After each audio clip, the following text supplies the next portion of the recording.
This combo has probably been in my hands most last year because I was obsessed with using it. This is my jerkbait topwater rod.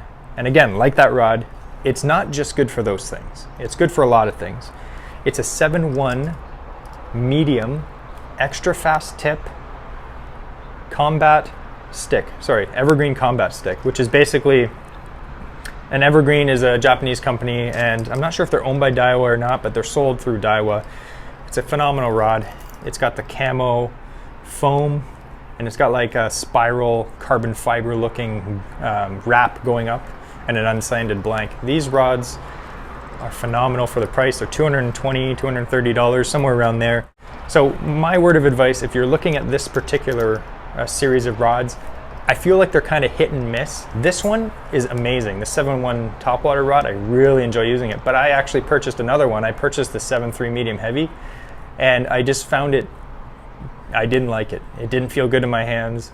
I bought it during COVID, so I couldn't really feel it in the store. They just handed it to me out the door. I tried to like it, didn't like it, I ended up selling it.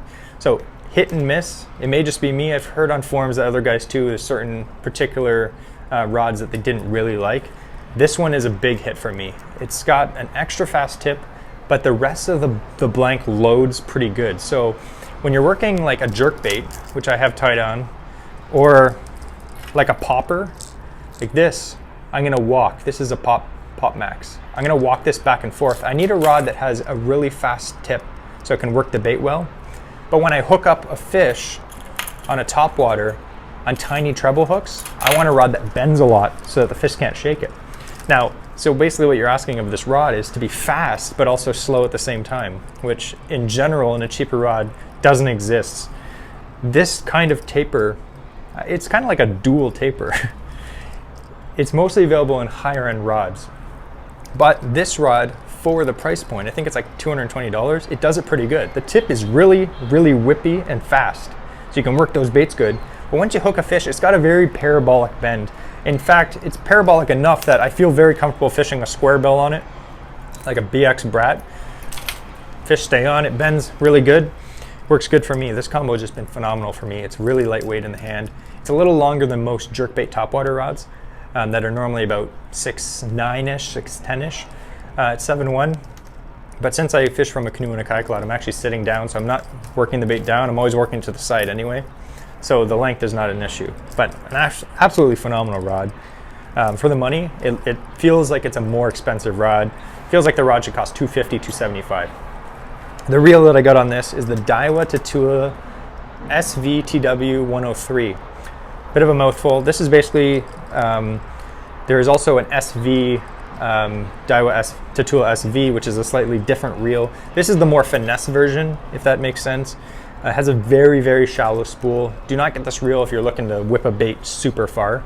The spool is small. It's meant to cast well with smaller baits that are more air resistant, like a jerkbait, or you know, like poppers, stuff like that, that is not super heavy, but you want to cast it pretty good.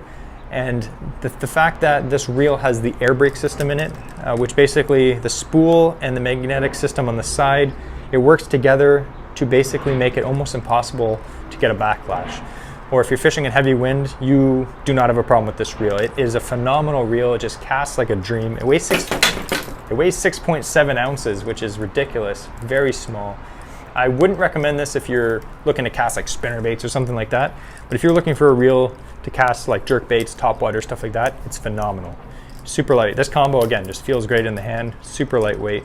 But it can also, I was kind of weirded out that it says it's rated all the way up to 2 ounce, which is crazy because most heavy action rods aren't rated that high.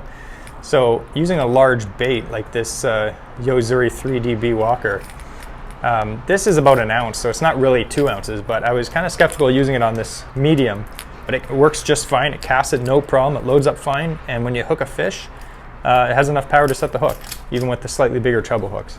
So really recommend that rod. It's been a great rod.